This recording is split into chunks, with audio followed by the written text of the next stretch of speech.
जय हिंद दोस्तों, एक बार फिर से आप सभी का बहुत बहुत स्वागत है आपके अपने परिवार मैथ्स वाटिका में। आज हम लोग देखेंगे कैलेंडर टॉपिक में जो कैलेंडर रिपीटेशन के क्वेश्चन पूछे जाते हैं उसके शॉर्टकट मेथड को। यह आपका कैलेंडर का 5वां टाइप होगा।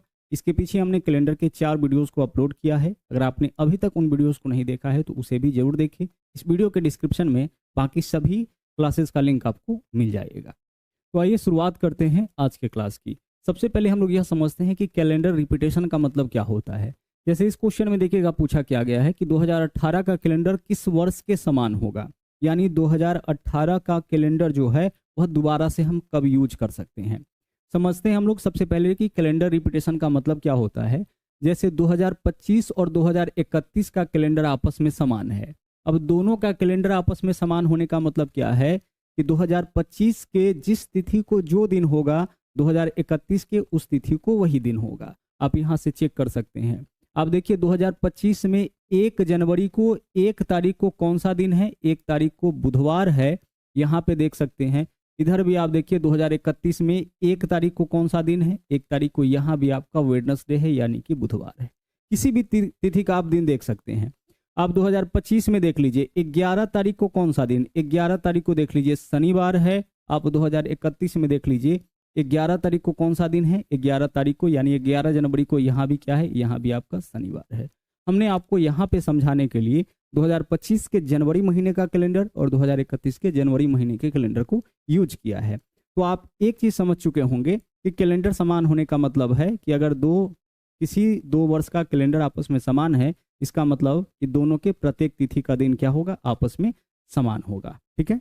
अब इसको हम लोग पहचानते कैसे है, क्वेश्चन कैसे सोल्व करेंगे जब कैलेंडर रिपीटेशन का आएगा। तो ध्यान से एक चीज समझिएगा कि किसी भी लीप ईयर का जो कैलेंडर होगा वह लीप ईयर के ही समान होगा और एक नॉर्मल ईयर का कैलेंडर नॉर्मल ईयर के ही समान होगा। यानी लीप ईयर का कैलेंडर कभी एक नॉर्मल ईयर के कैलेंडर के समान नहीं होगा। अगर हम बात करेंगे पूरे कैलेंडर समान होने का, पूरे वर्ष के कैलेंडर समान होने का। तो लीप ईयर का पहचान आप सबको अच्छे से पता है, पहले वीडियो में भी हम लोग देखे थे। जैसे 2024 क्या है, एक लीप ईयर है। पहचान क्या है, जिस वर्ष में 4 का भाग लग जाए समझ जाइए कि वह लीप ईयर है। लेकिन शताब्दी के केस में हम लोग कैसे चेक करते हैं, अगर शताब्दी का केस है यानी जिसके लास्ट में डबल जीरो है तो उसमें हम लोग 4 से नहीं 400 से भाग करते हैं। अगर यह 400 से कट गया तब यह लीप ईयर। एक साधारण वर्ष 4 से कट गया तब वह लीप वर्ष होगा। लेकिन शताब्दी वर्ष में यानी जिसके लास्ट में 2 जीरो मिलता है उसमें 400 से भाग करके यह चेक करते हैं कि यह लीप वर्ष है कि नहीं। तो लीप वर्ष का पहचान बहुत अच्छे तरीके से आप देख चुके हैं। तो किसी भी लीप वर्ष का जो कैलेंडर होगा ना, लीप वर्ष यानी जिसको हम लोग अधिवर्ष कहते हैं हिंदी में, उसका कैलेंडर आपका 28 वर्षों के बाद जो है वो रिपीट कर जाता है। यानी 28 वर्ष में उसका कैलेंडर आपका क्या हो जाएगा, समान हो जाएगा। तो पहला कॉन्सेप्ट तो आपको यही समझना है कि एक लीप ईयर का कैलेंडर जो है वो कितने साल के बाद रिपीट करता है, 28। तो अगर हम आपसे पूछे कि आप हमें बताइए कि 2000 वर्ष 2001 लीप ईयर है ना, इसका कैलेंडर कितने वर्षों के बाद समान हो जाएगा, 28 वर्षों के बाद। यानी 2000 में 28 जोड़िए 2028। तो 2000 का कैलेंडर 2028 के कैलेंडर के समान होगा। आप अपने मोबाइल में कैलेंडर निकाल करके इसको चेक कर सकते हैं।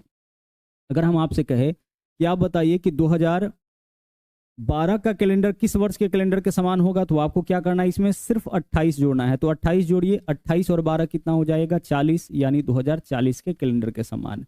तो कहने का सीधा सीधा मतलब है कि किसी भी लीप ईयर का जो कैलेंडर होगा वह कितने वर्षों के बाद रिपीट हो जाएगा, वह आपका 28 वर्षों के बाद रिपीट हो जाएगा। यानी 28 वर्ष में कैलेंडर वह आपका समान हो जाता है। हम 2000 के कैलेंडर को दोबारा से 2028 में यूज कर सकते हैं। सिर्फ हमें क्या करना होगा कि जहां पे 2000 लिखा हुआ है उसको हटा करके उसके जगह 2028 लिख देना है। बाकी सभी तारीख का जो तिथि है वह आपका क्या क्या रह जाएगा, वह आपका सेम रह जाएगा। तो अभी आपने पहला चीज क्या देखा कि लीप ईयर का कैलेंडर जो है वो कितने वर्षों के बाद रिपीट करता है। अब आगे एक चीज और समझिए। अगर हम आपसे कहे कि भाई नॉर्मल ईयर, लीप ईयर तो आप देख लिए, नॉर्मल ईयर का कैलेंडर कितने साल के बाद रिपीट होता है, तो यहाँ पे एक चीज बहुत ही ध्यान से समझिएगा कि किसी भी नॉर्मल ईयर यानी कि साधारण वर्ष का जो कैलेंडर होता है वो जनरली 11 साल के बाद रिपीट होता है। इसी कॉन्सेप्ट को आपको अच्छे से समझना है। कितने साल के बाद, 11 साल के बाद रिपीट होता है। लेकिन नॉर्मल ईयर में अगर 11 जोड़ने पर वह लीप ईयर हो जाए, बहुत ही ध्यान से हमारी बात को समझिएगा, यह कॉन्सेप्ट है।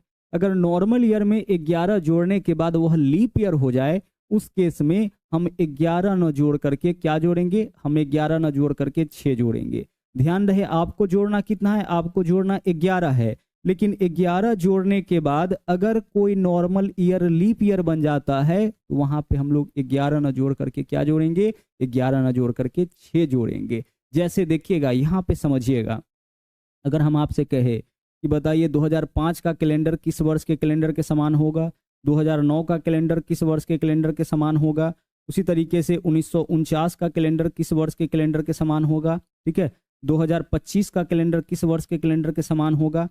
आप गौर से इन वर्षों को देखिए। सबसे पहली चीज कि यह लीप वर्ष तो है नहीं, अगर लीप वर्ष होता तब तो आप इसमें 28 जोड़ देते। यह साधारण वर्ष है, और साधारण वर्ष का कैलेंडर कितने साल के बाद रिपीट करता है, 11 साल के बाद। और अगर 11 जोड़ने पर एक नॉर्मल ईयर अगर एक लीप ईयर बन जाता है, उस केस में हम 11 नहीं जोड़ पाएंगे, और 11 नहीं जोड़ पाएंगे तो वहां क्या जोड़ना है, 6 जोड़ना है। आइए इन वर्षों में 11 जोड़ के देखिए। 2005 में अगर आप 11 जोड़ते हैं क्या हो जाएगा, 2016 हो जाएगा। 2016 क्या है, 2016 एक लीप ईयर है, और 2005 क्या है, एक नॉर्मल ईयर है। तो क्या कभी एक नॉर्मल ईयर का कैलेंडर एक लीप ईयर के कैलेंडर के समान होगा, नहीं होगा। यहाँ 365 दिन है, यहाँ 366 दिन है। हो सकता है कि 29 तारीख तक, इसमें 28 फरवरी तक दिन मैच कर जाए, लेकिन इसमें 28 फरवरी के बाद क्या होगा, 28 फरवरी के बाद 29 फरवरी तो 2005 में होगा नहीं, लीप ईयर में 29 फरवरी होता है ना, तो 28 फरवरी के बाद सीधे 1 मार्च होगा, जबकि इसमें 28 फरवरी के बाद क्या होगा, 29 फरवरी होगा। वहीं से दिन क्या होगा, आपका मिसमैच हो जाएगा। तो इस वजह से हमने आपसे क्या कहा है कि एक साधारण वर्ष का कैलेंडर क्या होगा, एक साधारण वर्ष के कैलेंडर के ही समान होगा। तो 2005 में क्या हम 11 जोड़ पा रहे हैं, नहीं जोड़ पा रहे हैं। क्यों नहीं जोड़ पा रहे हैं, क्योंकि जब इसमें हम 11 जोड़ते हैं तो एक लीप ईयर बन जाता है। तो हम इसमें क्या जोड़ेंगे, 6 जोड़ेंगे। तो 2005 प्लस 6 कितना होगा, 2011। आप अपने मोबाइल से निकाल के जरूर चेक करिएगा, 2005 और 2011 का कैलेंडर आपको सेम मिल जाएगा। 2009 में देख लीजिए, फिर से आपको क्या करना है, 11 जोड़ना है। 11 जोड़ने पर अगर नॉर्मल लीप बन जाता है तब 6 जोड़ेंगे। तो 2009 में 11 जोड़िएगा, 2020 हो जाएगा, और 2020 भी एक लीप वर्ष है, ठीक है। तो इस वजह से यहाँ भी हम क्या जोड़ेंगे, 6 जोड़ेंगे, तो कितना हो जाएगा, 2015 हो जाएगा। क्लियर। उसी प्रकार से देखिए 1949 में 11 जोड़िएगा, कितना हो जाएगा, 1960। 1949 में 11 जोड़िए ना, 1960 हो जाएगा। 1960 भी एक लीप ईयर है, यानी यहाँ पे भी हम लोग 11 नहीं जोड़ पा रहे हैं, तो क्या जोड़ेंगे, 6 जोड़ेंगे, यानी 1955। 1949 का कैलेंडर 1955 के कैलेंडर के समान होगा। आगे देख लीजिए 2025, इसमें 11 जोड़िए, 2036 हो जाएगा। 2036 भी एक लीप ईयर है। क्या 2025 का कैलेंडर 2036 के कैलेंडर के समान होगा, नहीं। तो 11 जोड़ने पे दिक्कत हो रहा है, तो हम क्या जोड़ेंगे, यहाँ 6। तो 2025 और 6 कितना होगा, 2031। हमारी बातों को बहुत ही ध्यान से समझिएगा। हमने आपसे क्या कहा है कि एक साधारण वर्ष का कैलेंडर 11 वर्षों के बाद रिपीट होता है, लेकिन 11 जोड़ने पर इन सभी वर्षों में क्या हो रहा है, 11 जैसे ही हम जोड़ते हैं वह आपका लीप ईयर बन जाता है। जैसे ही 11 जोड़ते हैं तो अगला जो वर्ष आता है वो लीप वर्ष आता है, और साधारण वर्ष कभी लीप वर्ष के बराबर नहीं होगा। इस वजह से 11 के बजाय हम क्या जोड़े, 6 जोड़े। अच्छा, ऐसे वर्षों का पहचान क्या है, ऐसे वर्षों का पहचान देख लीजिए क्या है। यह सभी वर्ष जो है वो लीप ईयर के जस्ट बाद आने वाला वर्ष। देखिए 2005 लीप ईयर के जस्ट बाद, 2004 लीप ईयर है, 2005 आपका लीप ईयर के जस्ट बाद आने वाला वर्ष है। 2008 के जस्ट बाद, 2008 लीप ईयर है, उसके जस्ट बाद आने वाला वर्ष है। 1949 लीप ईयर के जस्ट बाद आने वाला वर्ष, 1948 लीप ईयर है। 2025 लीप ईयर के जस्ट बाद आने वाला वर्ष है। तो आप इस बात को ऐसे भी कह सकते हैं कि लीप ईयर के जस्ट बाद आने वाला जो वर्ष है, जैसे मान लीजिए 1936 लीप ईयर है, उसके जस्ट बाद आने वाला वर्ष यानी 1937, इसमें हमें 6 ही जोड़ना पड़ेगा। उसी तरीके से अगर हम आपसे कहें 1996 क्या है, एक लीप ईयर है। 1996 के जस्ट बाद यानी 1997 कितने साल के बाद रिपीट होगा, तो वहां पे हम लोग 6 जोड़ेंगे। लीप ईयर के जस्ट बाद आने वाले वर्ष में ही जब हम लोग 11 जोड़ते हैं तो पुनः हमें लीप वर्ष मिलता है। तो ऐसे ही सभी वर्षों में हमें क्या जोड़ना है, 6 जोड़ना है। बाकी जो भी वर्ष बच गया उसमें आपको 11 जोड़ना है। जैसे हम आपसे कहे कि भाई आप बताओ कि 2006 का कैलेंडर किस वर्ष के समान होगा, 2007 का कैलेंडर किस वर्ष के समान होगा, है ना। उसी प्रकार से हम आपसे कहे कि भाई आप हमें बता दो 2014 का कैलेंडर किस वर्ष के समान होगा, ठीक है। 2000 यहाँ पे हम लोग ले लेते हैं 27 का कैलेंडर किस वर्ष के समान होगा। तो आप बताइए कि क्या यहाँ पे हमें दिक्कत होगा, क्या इसमें 11 जोड़ने पर लीप आएगा, नहीं आएगा। तो 2006 और 11 कितना, 2017। 2006 का कैलेंडर 2017 के समान। 2007 में 11 जोड़ लीजिए, 2007 में 11 जोड़िएगा कितना आ जाएगा, 2018। यानी 2007 का कैलेंडर 2018 के समान। 2014 में 11 जोड़ लीजिए, कितना हो जाएगा 2025, यानी 2014 का कैलेंडर 2025 के कैलेंडर के समान। 2027 में 11 जोड़िए, कितना हो जाएगा 2038, यानी 2027 का कैलेंडर 2038 के समान हो जाएगा। तो मामला यहाँ पे आप अच्छी तरीके से समझ चुके हैं। एक लीप ईयर का कैलेंडर कितने साल के बाद रिपीट हो जाएगा, 28 साल के बाद। लेकिन एक साधारण वर्ष का कैलेंडर 11 वर्ष के बाद रिपीट करता है। 11 जोड़ने पर लीप बन जाए, वहाँ पे हम लोग क्या जोड़ेंगे, 6 जोड़ेंगे। अगर लीप नहीं बनेगा तो हम क्या करेंगे, 11 जोड़ेंगे। तो इस बात को आप ऐसे भी कह सकते हैं कि लीप ईयर का कैलेंडर 28 साल के बाद रिपीट होगा। लीप ईयर के जस्ट बाद आने वाले वर्ष का कैलेंडर 6 साल के बाद, और बाकी जो भी बच गया वह आपका 11 साल के बाद रिपीट हो जाएगा। अब इसके ऊपर आधारित क्वेश्चन हम लोग देखते हैं कि किन किन तरीके से पूछा जाता है। जैसे यहाँ देख लीजिए, यहाँ बोला है कि साल 2018 का कैलेंडर किस वर्ष के समान होगा। अब गौर से देख लीजिए, क्या 2018 का कैलेंडर 2006 के कैलेंडर के समान होगा? कि 2006 का कैलेंडर 2017 के कैलेंडर के समान होगा। बताइए जरा सा, इसमें कितना जोड़िएगा? सर इसमें हम लोग जोड़ेंगे 11। ठीक है, इस कॉन्सेप्ट को समझ भी लेते हैं। 6 का कैलेंडर 2017 के कैलेंडर के समान होगा। 2008 क्या है, एक लीप वर्ष है, 28 साल बाद, यानी 2036 के कैलेंडर के समान हो जाएगा। 2009 का कैलेंडर बताइए, यह 6 साल के बाद यानी 2015 के कैलेंडर के समान हो जाएगा। लीप ईयर के तुरंत बाद आने वाला वर्ष है। ठीक है, और 2007 का कैलेंडर, 2007 में 11 जोड़िए, 2018 के कैलेंडर के समान होगा। हमें क्या बताना था, 2018 का कैलेंडर किस वर्ष के कैलेंडर के समान होगा? आंसर क्या होगा, 2007 हो जाएगा। देखिए क्वेश्चन को देख करके अपना आंसर आप निकाल सकते हैं, लेकिन कॉन्सेप्ट थोड़ा सा हम लोग समझ रहे हैं यहाँ पे।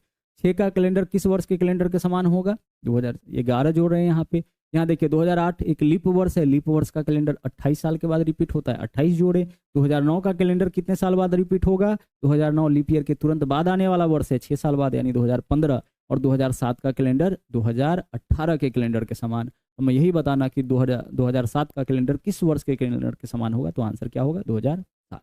एक कॉन्सेप्ट और यहाँ पे आप समझिए, जिन 2 वर्षों का कैलेंडर समान होगा उनके बीच में 0 विषम दिन होगा। विषम दिन हम आपको निकालना सिखाए थे, है ना।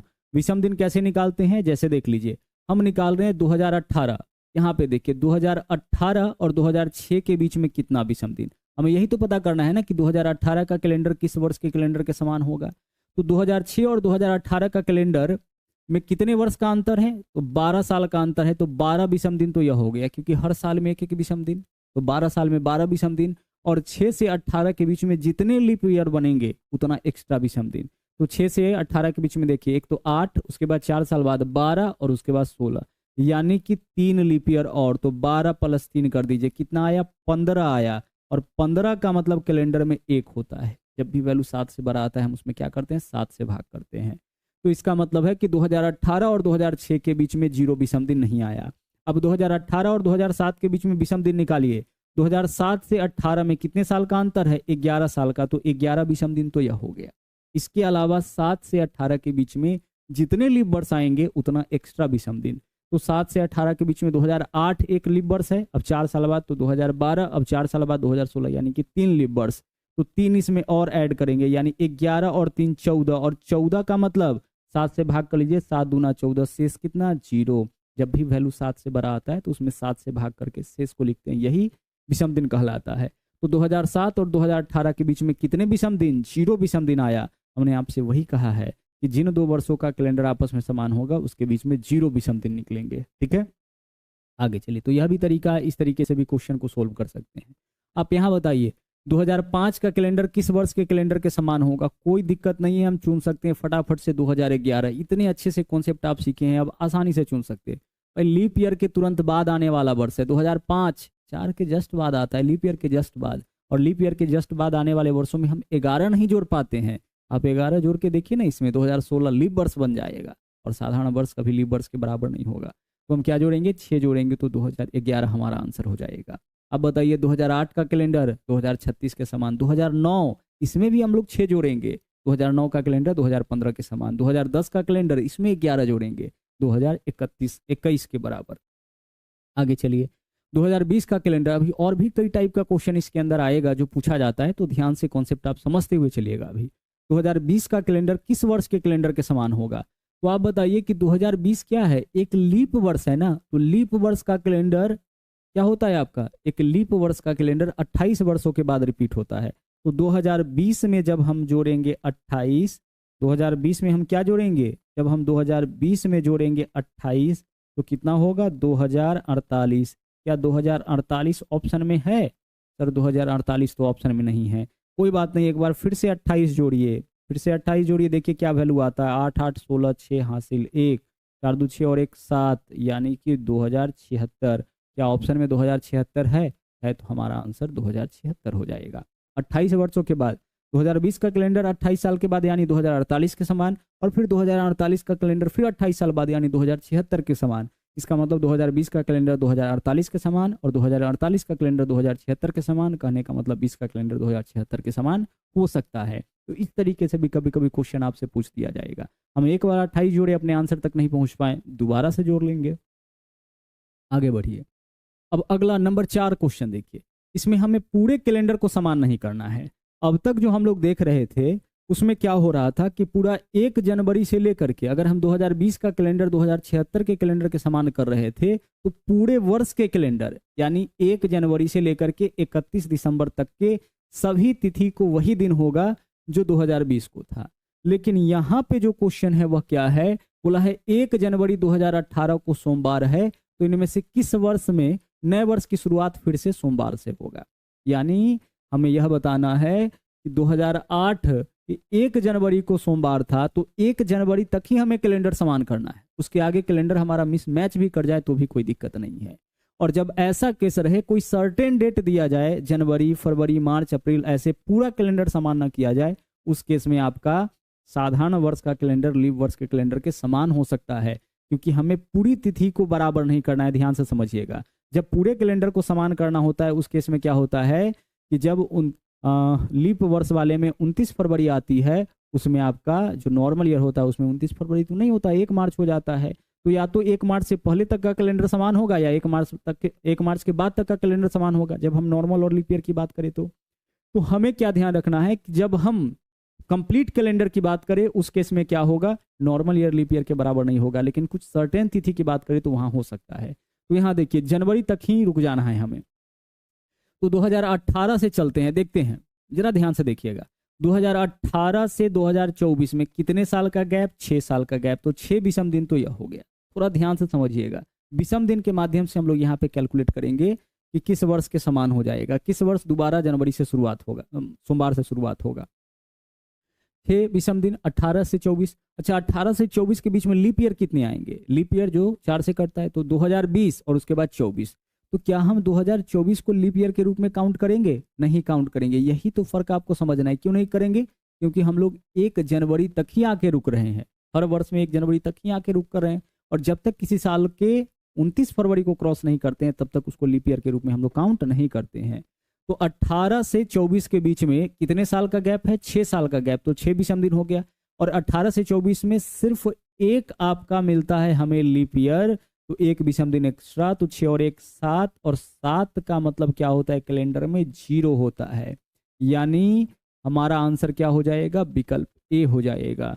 1 जनवरी 2018 को अगर सोमवार है तो आप जरूर चेक करिएगा, फिर से 1 जनवरी 2024 को सोमवार मिल जाएगा। दोबारा से 1 जनवरी को सोमवार किस वर्ष मिलेगा, 2024 को। 1 जनवरी को अगर सोमवार, तो फिर से 1 जनवरी को सोमवार कब मिलेगा, 2024 में। आगे बढ़िए अगले क्वेश्चन में। यहाँ देखिए 5 फरवरी 2018 को सोमवार, तो फिर से जो है हमें क्या बताना है कि किस वर्ष 5 फरवरी को पुनः सोमवार। अब एक बार फिर से हमारा आंसर ये हो जाएगा ना, चेक करिए जरा सा। 2018-24 में कितने साल का गैप, 6 साल का गैप, तो 6 विषम दिन तो यह हो गया। और जब 18 से 24 की ओर चलेंगे तो लीप वर्ष कौन कौन मिलेगा हमें, एक तो 20 मिलेगा, और क्या 24 को काउंट करेंगे, नहीं करेंगे, क्योंकि 5 फरवरी तक ही हमें रुकना है।